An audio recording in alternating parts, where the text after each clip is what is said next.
आपकी आज्ञा हो तो आपके चरणों में गुलाल भेंट कर सकता हूं।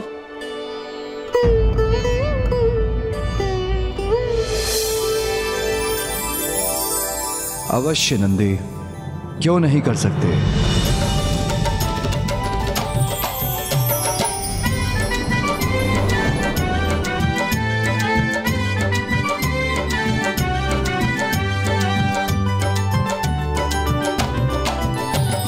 शिव गौरी संग होगी होरी, कैलाश में शिव गौरी संग होगी होरी।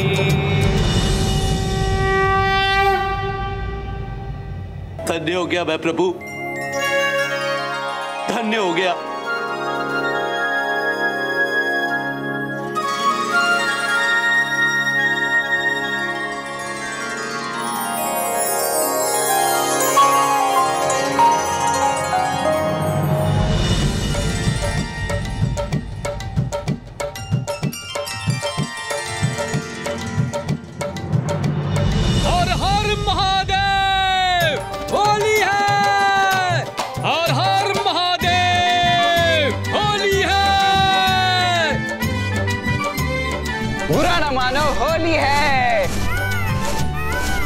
ये रंग कहाँ से आया? आज कैलाश पर सब प्रसन्न है, आनंदित है, इसीलिए मैं भी अत्यंत प्रसन्न हूँ। संग होगी होरी, शिव गौरी संग होगी होरी, कैलाश में शिव गौरी संग होगी होरी। शिव शंभू हर हर महादेव, हर हर महादेव। शिव शंभू संग होगी होरी, कैलाश में शिव शंभू संग होगी होरी। शिव शंभू संग होगी होरी, कैलाश में शिव शंभू संग होगी होरी। प्रणाम देवराज। देवगण, देवियों, आप सभी को आने में इतना विलंब क्यों हुआ? आपकी प्रतीक्षा कर रहे थे हम सभी कब से। प्रथम पूज्य गणेश जी, कुमार कार्तिकेय, ऐसा ही समझ लीजिए कि हमारे मार्ग में कोई कठिनाई आ गई थी, किंतु हम यहाँ पहुंच ही गए और हम सब कुशल हैं। अब तो वसंतोत्सव है और उसका आनंद है और हम सभी होली खेलने के लिए उत्साहित हैं। इसलिए ये सब छोड़िए, होली है, रंगोत्सव का आनंद लेते हैं। देवगण, देवगण रुक जाइए, मैं भी आ गया। हर हर महादेव, होली है।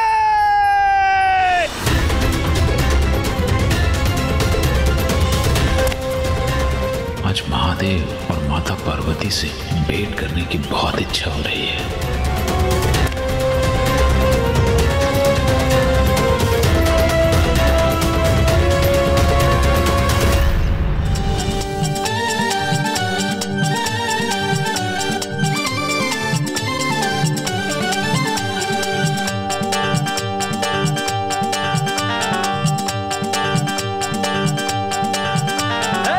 बसंत रंगों की बौछार, पुष्पों से आज भीगी रे धरा। बसंत रंगों की बौछार, पुष्पों से आज भीगी रे धरा। गाए मधुर मल्हार, कैलाश में आज होरी रे। गाए मधुर मल्हार, कैलाश में आज होरी रे। शिव गौरी संग होरी रे, कैलाश में आज धूम मची रे।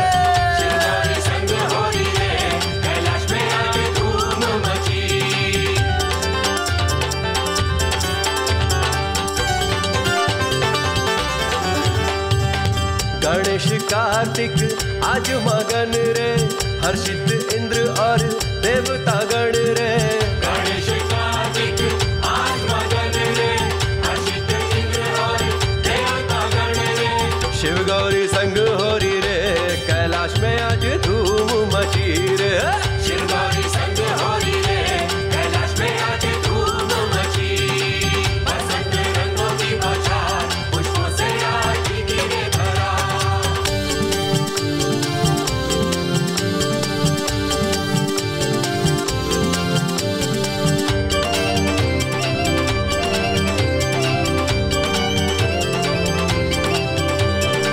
बसंती फाल्गुन मंगल क्षण रे, शिव संग गौरी आनंदी भोर रे।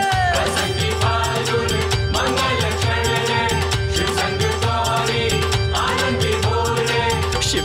संग हो रही रे, कैलाश में आज धूम मची रे। शिव गौरी संग हो रही रे, कैलाश में आज धूम मची। बसंत रंगों की बौछार, मुझको सयाज गिरे धरा। शिव गौरी संग हो रही रे, कैलाश में आज धूम मची। शिव गौरी संग हो रही रे, कैलाश में आज धूम मची। शिव गौरी संग हो रही रे, कैलाश में आज धूम मची। शिव गौरी संग हो रही रे, कैलाश में आज धूम मची। वसंत उत्सव का प्रभाव तो तुम पर भी दिख रहा है उमा। तुम्हें आनंदित देख मैं भी आनंदित हूँ। आइए ना मामा जी, चलिए हमारे साथ आइए। अरे अरे अरे, परंतु कहाँ ले जा रहे हो तुम लोग मुझे? अरे अरे चलिए ना मामा जी, अभी आपने हमारे साथ रंगों की क्रीड़ा ही कहाँ की है, चलिए ना। होली की क्रीड़ा? अवश्य इन दोनों ने कोई और योजना बनाई है। हाँ मामा जी चलिए ना। नारायण, आपके भांजे इतना आग्रह कर रहे हैं तो उनका अनुरोध स्वीकार कर लीजिए ना। बालकों के साथ होली की क्रीड़ा का आनंद ही कुछ और होता है। अच्छा कुबेर देव जी, तो आप ही इन दोनों के साथ होली के रंग से क्रीड़ा क्यों नहीं कर लेते? आप ही क्यों नहीं चले जाते? नारायण, मैं भयभीत नहीं हूँ। होली का अवसर है, थोड़ा रंग ही तो डालेंगे। उनका मन रखने के लिए मेरे जाने की आवश्यकता है तो मैं ही चला जाता हूँ। हाँ हाँ कुबेर देव जी, आप आइए, बहुत आनंद आएगा। कुबेर देव सावधान रहिए। स्मरण है ना आपको, पूर्व में भी गणेश जी ने बहुत आनंद लिया था आपके साथ।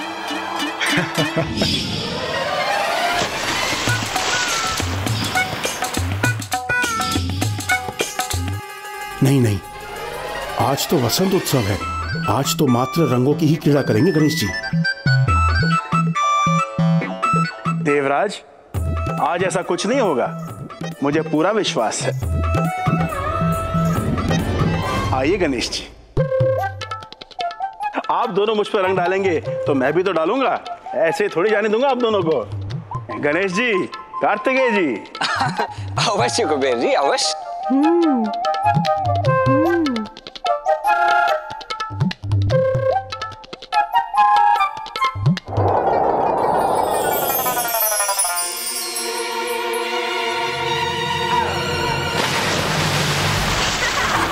बुरा न मानो, होली है। नारायण क्यों नहीं आ रहे थे इनके साथ? कुबेर देव जी, होली है। क्या हुआ कुबेर देव जी, आप तो इन दोनों के साथ होली का आनंद लेना चाहते थे, ले लिया आनंद। नारायण, अब तो मेरे साथ परिहास मत कीजिए। आप तो बुरा मान गए। अभी तो इन दोनों ने कहा कि बुरा ना मानो होली है। बुरा न मानो, होली है। होली है।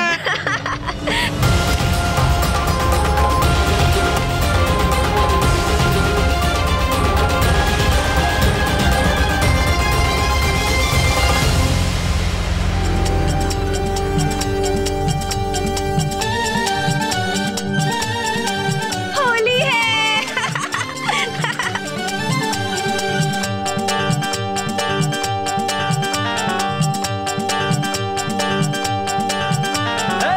बसंत रंगों की बौछार, पुष्पों से आज भीगी रे धरा। बसंत रंगों की बौछार, पुष्पों से आज भीगी रे धरा।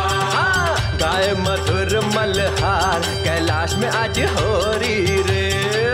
गाए मधुर मल्हार, कैलाश में आज हो रही रे। शिव गौरी संग हो रही रे, कैलाश में आज धूम मची रे। शिव गौरी संग हो रही रे, कैलाश में आज धूम मची।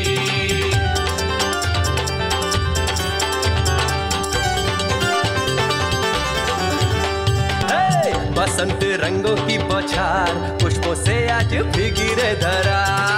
बसंत रंगों की बौछार, पुष्पों से वसंत उत्सव का प्रभाव तो तुम पर भी दिखाई दे रहा है उमा। मधुर मल्हार, कैलाश में आज हो। तुम्हें आनंदित देखकर मैं भी अत्यंत हर्षित हूँ। कैलाश में आज हो रही रे। शिव गौरी संग हो रही रे।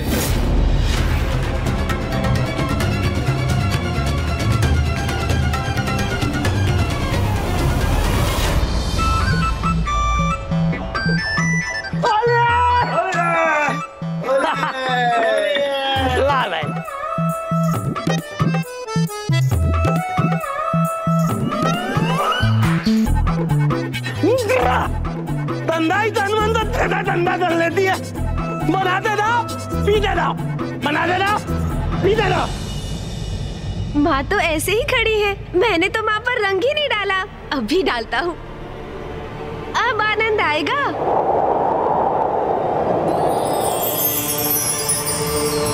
ये क्या?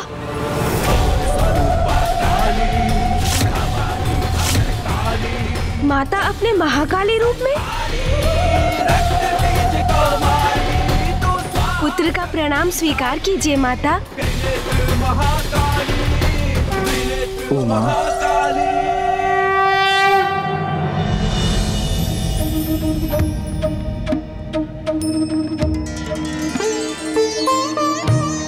क्या हुआ स्वामी? उमा, वसंत उत्सव की क्रीड़ा मात्र देवियों के साथ करोगी, मेरे साथ नहीं।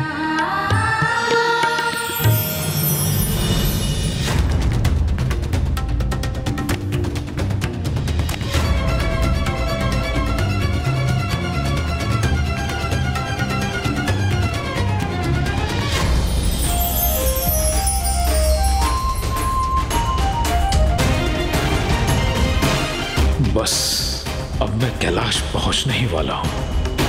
अब कुछ ही क्षणों के पश्चात मैं महादेव और माता के दर्शन पाकर धन्य हो जाऊंगा।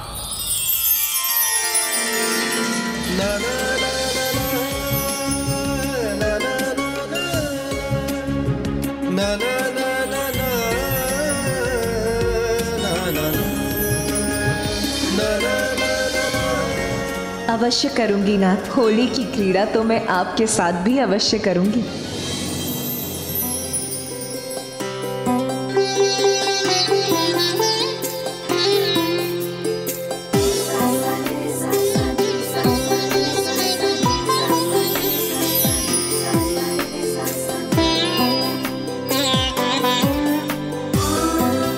मेरा गुलाल स्वीकार कीजिए प्रभु।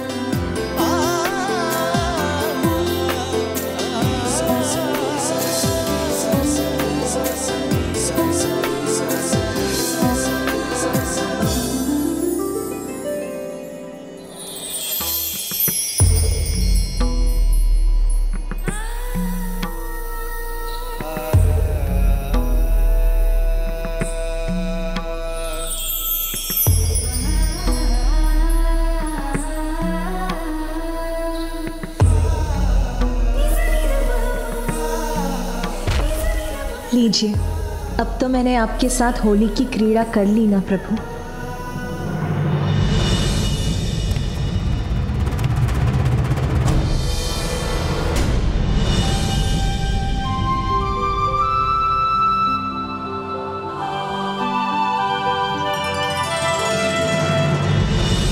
उमा,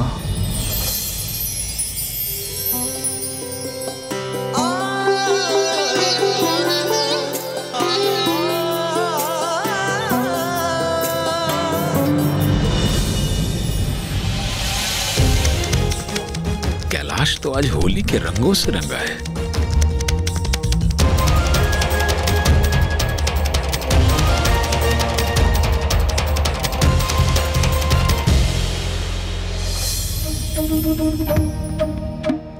अभी हमारी होली कहाँ संपन्न हुई उमा? तुमने तो हमको गुलाब लगा दिया, हमने तुम्हें कहाँ लगाया? अभी बारी मेरी है।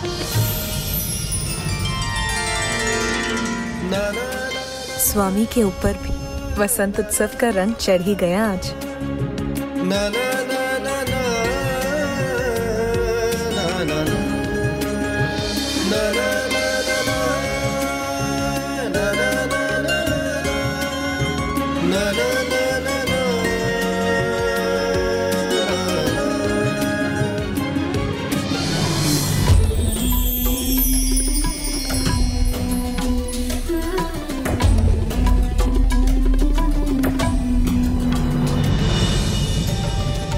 मुझे जाने दो, मुझे महादेव के दर्शन करने हैं।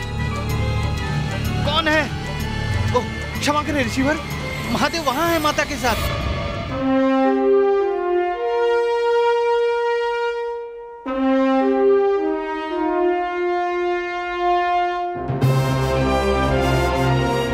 उचित है।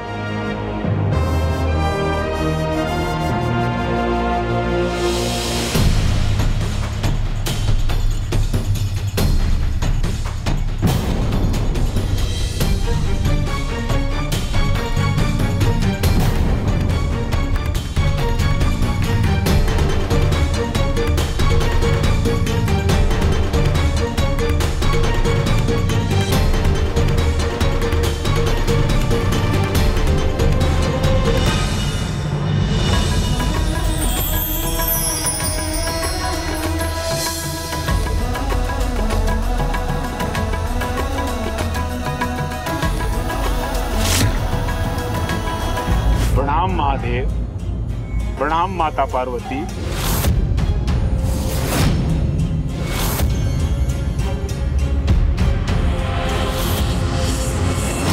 प्रणाम महादेव, प्रणाम माता पार्वती।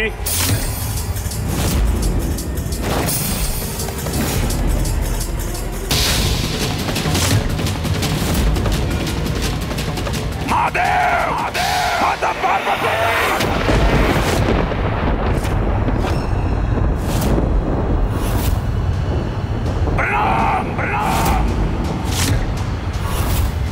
ऋषि दुर्वासा यहाँ? ऋषि दुर्वासा?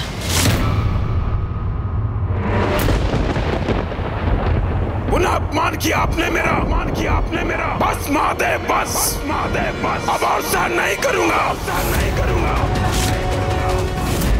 प्रत्येक बार कैलाश पर मेरा तिरस्कार ही होता है। अनेक बार प्रणाम करने के बाद भी आपने एक बार भी मेरी ओर नहीं देखा। आपका ध्यान तो एक दूसरे पर ही रहा। और माता, आपके परम भक्त का इतना ही महत्व है।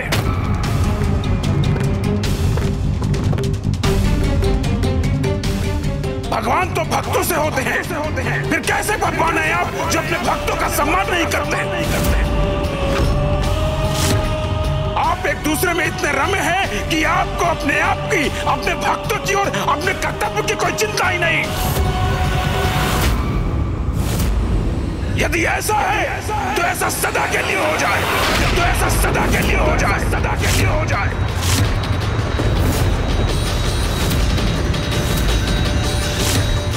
ये कैसा शाप दिया ऋषि दुर्वासा ने? इसका क्या परिणाम होगा?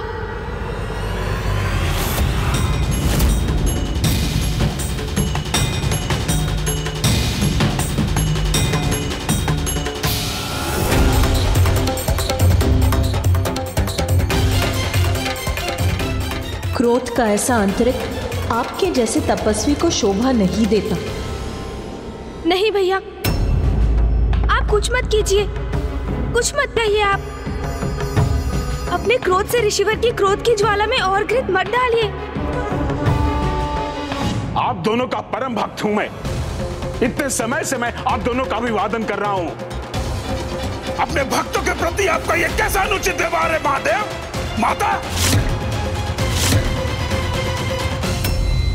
ऋषि दुर्वासा, शांत हो जाइए। नहीं नारायण, आज आप भी नहीं आएंगे एक भक्त और उसके भगवान के मध्य में। अपने आवेश में ऋषिवर मर्यादा की सभी सीमाएं लांघ रहे हैं। मामा जी से भी क्रोधपूर्ण संवाद कर रहे हैं वो।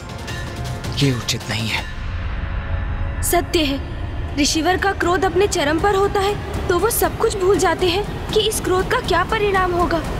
महादेव और माता के श्रेष्ठ भक्तों में से एक हूं मैं। महादेव और माता का दर्शन मेरा अधिकार है, वही प्राप्त करने आया हूं।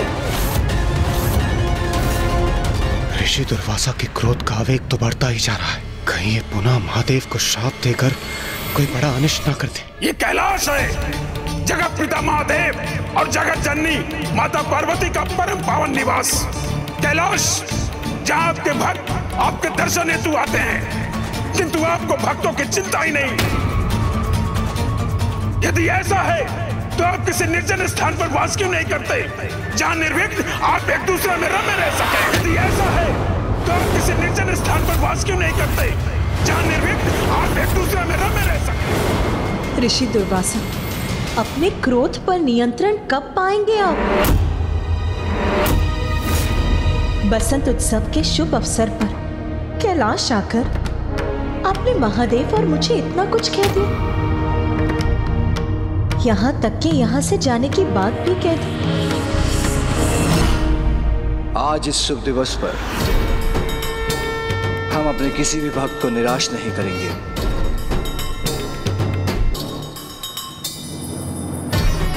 ऋषिवर, यदि आपकी यही इच्छा है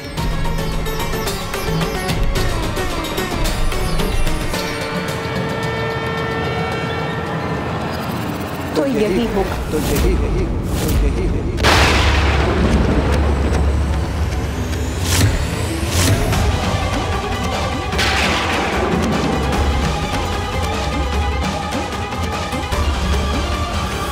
यदि ऐसा है तो आप किसी निर्जन स्थान पर वास क्यों नहीं करते, जहां निर्विघ्न आप एक दूसरे में रमे रह सके। तो यही होगा। ये मेरे मुख से कैसे शब्द निकल गए।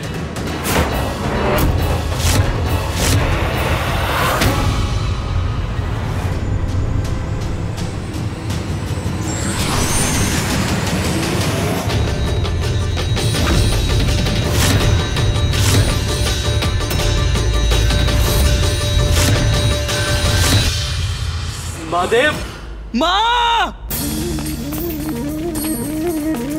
पिताश्री! माँ!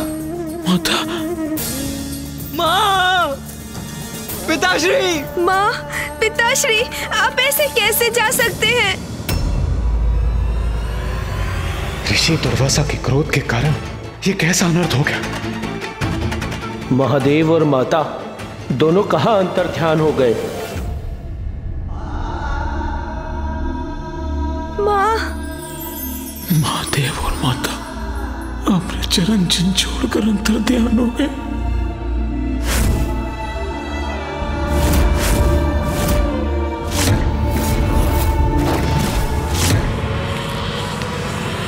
माँ! महादेव, माता पार्वती, ये कैसा अनर्थ हो गया। जिसका मुझे भय था वही हुआ, किंतु कहां जा सकते हैं महादेव। माँ, पिताश्री, आप ऐसे कैसे जा सकते हैं? माँ, पिताश्री। गणेश जी, कुमार कार्तिकेय, मैं भीतर जाकर देखता हूँ। हाँ, हाँ नंदी जी, जाइए जाइए।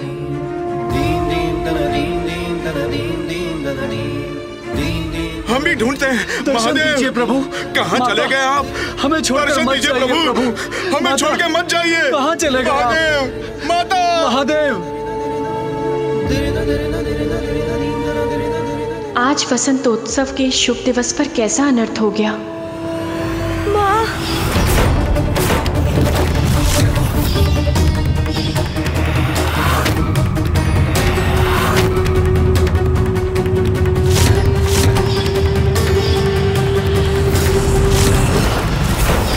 इतने समय से माँ में आने वाले परिवर्तन को लेकर चिंतित था। मुझे आभास हो रहा था जैसे माँ कैलाश से कहीं दूर जाने वाली है। तब पिताश्री ने मुझे समझाकर मेरी चिंता को शांत किया था, किंतु ये क्या हो गया?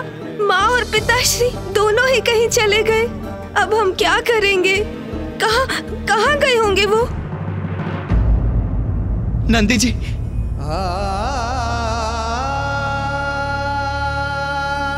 क्या हुआ नंदी? महादेव,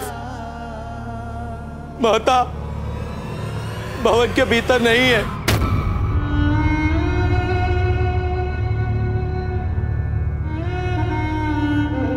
मैंने समस्त भवन ढूंढ लिया, वो कहीं नहीं मिले।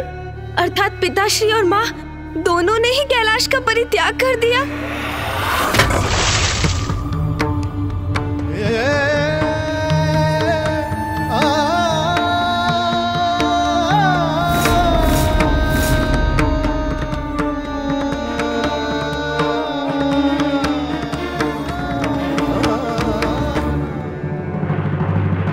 महादेव, माता, ये कैसी भूल हो गई मुझसे।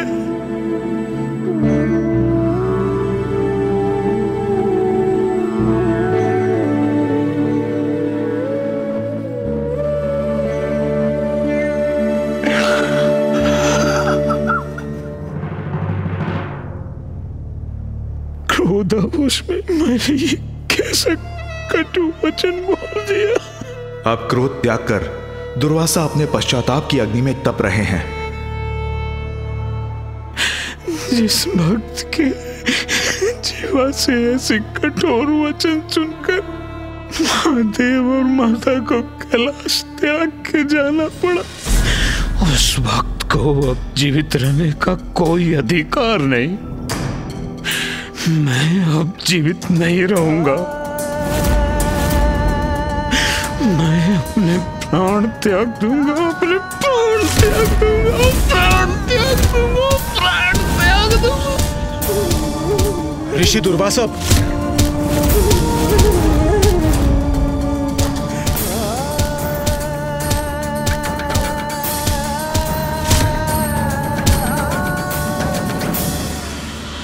रुकिए ऋषिवर।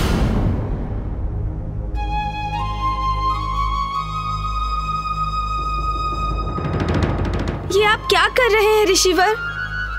कितना विशाल है गणेश का हृदय। अपने दुख को परे कर वो ऋषि दुर्वासा को सांत्वना दे रहा है, उनके दुख को शांत कर रहा है।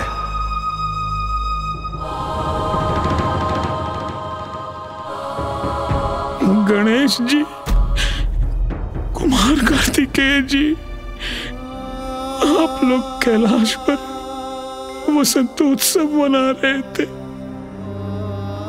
किंतु मैंने इस आनंदोत्सव को दुख के अवसर में परिवर्तित कर दिया। ये क्या कर दिया आपने ऋषिवर? आप जहां जाते हैं वहां कोई ना कोई अनर्थ अवश्य घटता है। क्रोधावश आप किसी को श्राप दे देते हैं अथवा आपके कठोर वचनों से कोई बड़ी घटना घट जाती है। ऋषिवर, यदि मुझे तनिक भी आभास होता कि आप कैलाश की ओर निकल पड़ेंगे तो मैं आपसे कभी नहीं कहता कि हम कैलाश जा रहे हैं। मुझे जीवित रहने का कोई अधिकार नहीं। मैं अपने प्राण त्याग दूंगा गणेश जी, अपने प्राण त्याग दूंगा। जो होना था वो हो चुका ऋषिवर। अब विलाप करने का कोई लाभ नहीं। अब तो इस स्थिति को सुधारने का एकमात्र उपाय है ये ज्ञात करना कि पिताश्री और माँ कहाँ चले गए। गणेश जी उचित कह रहे हैं। यही उपाय है मेरी भूल के सुधार का, मेरे पश्चाताप का। सभी ये मानते हैं कि ऋषि दुर्वासा की उपस्थिति से अवश्य कुछ घटित होता है, परंतु यह भी सत्य है कि उनके श्राप और कठोर वचनों में भी जगत कल्याण का कोई कारण छुपा होता है। मामा जी, किंतु यह सत्य कैसे हो सकता है? इनके श्राप और कठोर वचनों से भला किसी का भला कैसे हो सकता है? इनके कठोर वचनों के कारण ही तो माँ और पिताश्री अपने निवास स्थान कैलाश को त्यागने पर विवश हो गए। कुमार कार्तिकेय, मुझे ज्ञात है आप मुझसे कुपित हैं, किंतु जो नारायण ने कहा वो सत्य है। मैं ही हुआ भागा हूं जिसने अपनी पत्नी को भी शाप दे दिया था।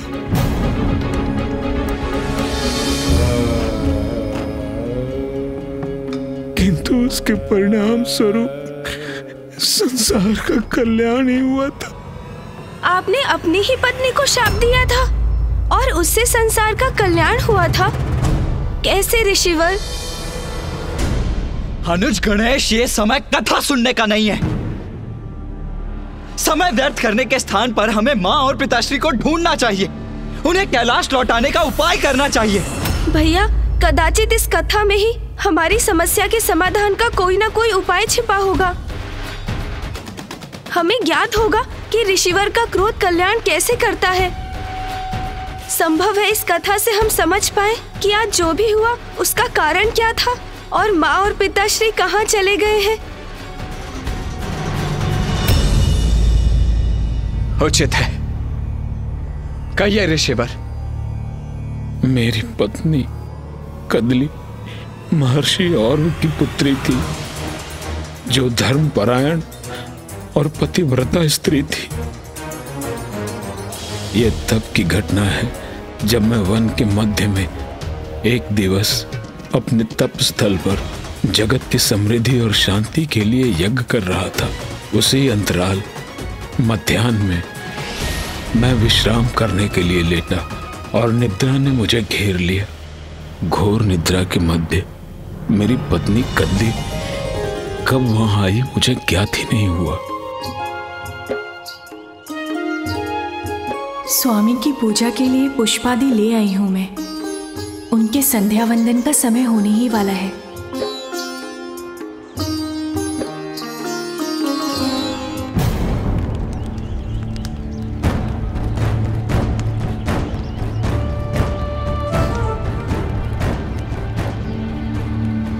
किंतु स्वामी कहाँ हैं? उनका आसन रिक्त क्यों है?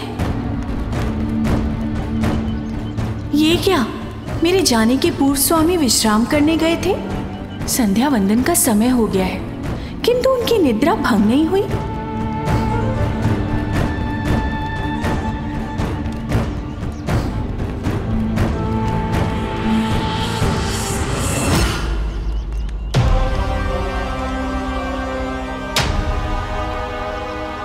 यदि मैंने अभी इन्हें इनकी निद्रा से नहीं उठाया तो स्वामी का संध्या वंदन नहीं हो पाएगा, जो अनुचित होगा और कदाचित जिसके कारण इनका क्रोध मुझ पर बरसेगा। किंतु कदाचित स्वामी की निद्रा भंग कर उनके विश्राम में विराम डालने पर भी वो मुझसे क्रोधित होंगे। क्या करूं मैं? स्वामी को उनकी निद्रा से उठाऊं अथवा नहीं?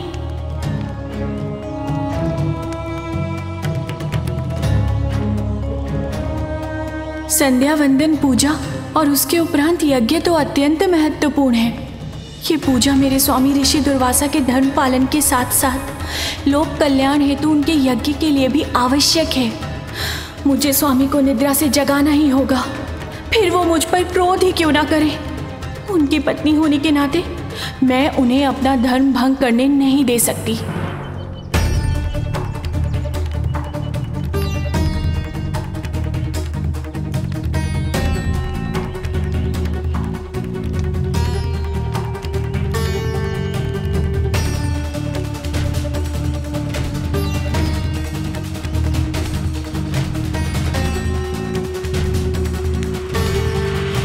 स्वामी, स्वामी उठिए, उठिए स्वामी।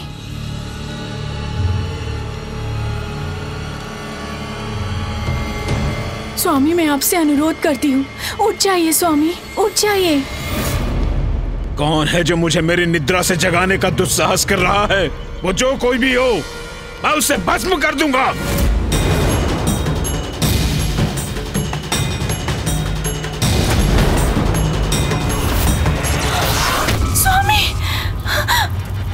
कदली! स्वामी, स्वामी!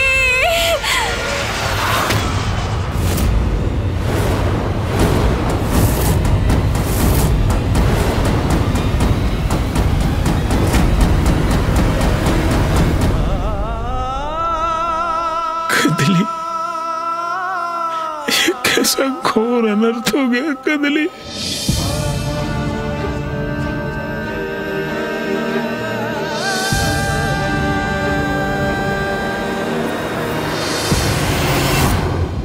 मनुष्य का एक ही दोष उसे बार बार पछताने पर विवश कर देता है। क्रोध में आकर मुझसे कितना बड़ा अपराध हुआ। मेरे प्रति निष्ठावान, मेरे प्रति समर्पित मेरी पत्नी को मेरे क्रोध ने भस्म कर डाला।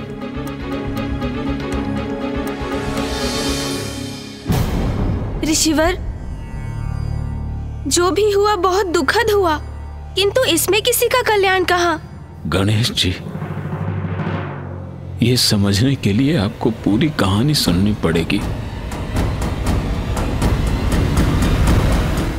अपने क्रोध के कारण अपनी पत्नी को खोकर मैं बहुत ही शोकाकुल था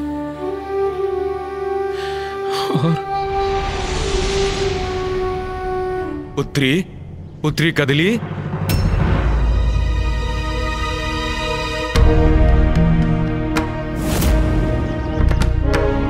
कदली, पुत्री कदली। ऋषि अर्व यहाँ बिना किसी पूर्व सूचना के। पुत्री कदली कहाँ हो? मैं अत्यंत व्याकुल था, अपनी पत्नी की भस्म से दूर नहीं जा पा रहा था और उसी समय कदली के पिता ससुर श्री ऋषि और वो अपनी पुत्री से भेंट करने वहां आ गए। अरे देखो, मैं आया हूं तुमसे मिलने। बेटी कहाँ हो? ऋषि दुर्वासा, मैं ससुर श्री से कैसे कहूं कि मैंने क्रोधवश में उनकी पुत्री को भस्म कर दिया। मेरे इस अपराध का दंड तो मुझे मिलना ही चाहिए, किंतु एक पिता अपनी पुत्री का एहसान देखकर कैसे सह सकेंगे? कहीं वो ये सुनकर अपना ही कोई अनिष्ट कर बैठे तो। मैं समझ ही नहीं पा रहा था कि मैं करूं तो क्या करूं। एक पिता को कैसे बताऊं कि मेरी क्रोधाग्नि से उनकी पुत्री और मेरी पत्नी भस्म हो चुकी है। प्रणाम ऋषि दुर्वासा। मैं अपने तीर्थ यात्रा से लौट रहा था। मार्ग में आपका तपोस्थल भी पड़ता था, तो मैंने सोचा क्यों ना अपनी प्रिय पुत्री कदली से भेंट करता चलूं। कहाँ है पुत्री? दिखाई नहीं दे रही है। ऋषिवर के प्रश्न का क्या उत्तर दूं मैं? क्या हुआ ऋषि दुर्वासा? कोई बात है क्या? सब कुशल तो है? ऋषि दुर्वासा, मेरा मन व्याकुल हो रहा है। पुत्री कदली, कहाँ है मेरी पुत्री? कहाँ है मेरी पुत्री कदली? बताइए। ऋषिवर, आपकी पुत्री और मेरी पत्नी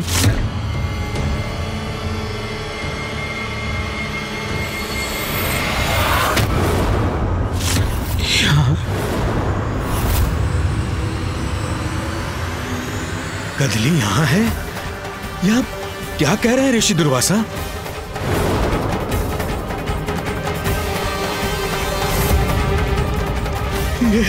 ये भस्म अर्थात कदली नहीं। ऋषिवर, मैं गहरी निद्रा में था।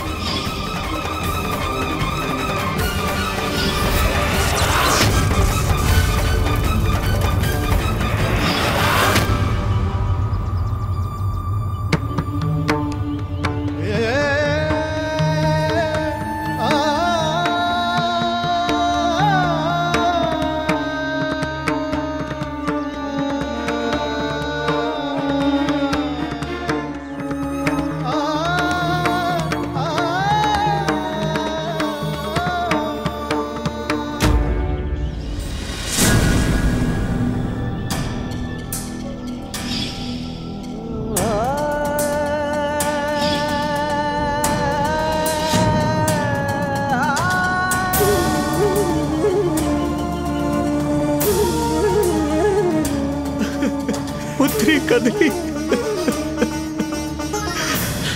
मेरे क्रोध के कारण ये घोर अनर्थ हुआ है ऋषिवर।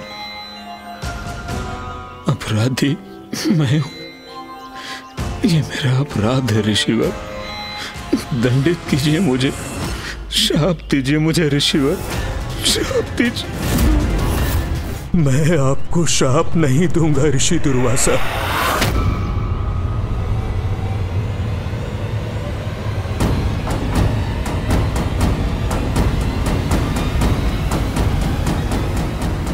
आइए, आप में और मुझ में यही भेद है। आप मेरे अपराधी हैं, पर फिर भी मैं आप पर क्रोध नहीं करूंगा, जबकि आप तो बिना अपराध के भी किसी को भी शापित कर देते हैं। किंतु आपके क्रोध में भी ईश्वर की किसी परम इच्छा का संकेत छिपा है। आपके क्रोध के माध्यम से वो अवश्य ही संसार का कल्याण कराना चाहते हैं। मेरे क्रोध, मेरे श्राप में जगत कल्याण छिपा है। क्रोध आपका दोष अवश्य है ऋषि दुर्वासा, फिर भी आप एक महान ऋषि हैं। निष्ठा, भक्ति, तपस्या, अनुष्ठान में आपसे बढ़कर कोई नहीं है। जगत जननी के महानतम भक्तों में आपकी गिनती होती है। इसीलिए आप अपने तप की शक्ति से इस शाप को भी मेरी पुत्री और अपनी पत्नी के लिए वरदान में भी परिवर्तित कर सकते हैं।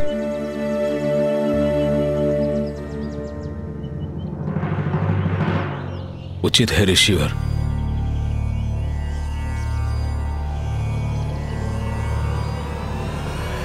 देवी कदली को अपने अनेकों जन्मों के पुण्य के कारण महाफल प्रदान करने वाली वृक्ष बनने का सौभाग्य प्राप्त होगा। ऐसा फल जो प्रत्येक पूजा और यज्ञ का भाग बनेगा, जो समस्त जीवों को संपूर्ण पोषण देगा, और ये मेरे वरदान के कारण होगा। देवी कदली, मैं तुम्हें वरदान देता हूं, तुम कदली फल के वृक्ष के रूप में उत्पन्न होगी।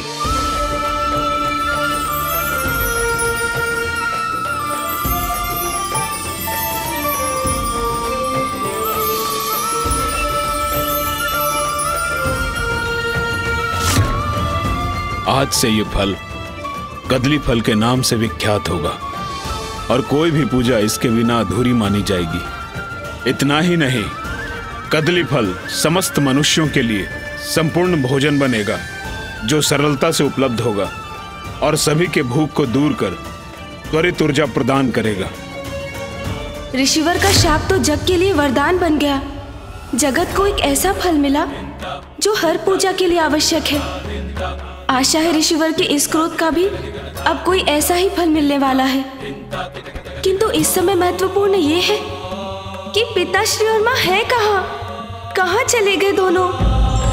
प्रत्येक घटना के पीछे एक उद्देश्य छिपा होता है, इसलिए भयभीत होकर नहीं, धैर्य से उसका सामना करना चाहिए। धार्मिक वीडियो सबसे पहले देखने के लिए हमारे चैनल को सब्सक्राइब करें और बेल आइकन दबाएं।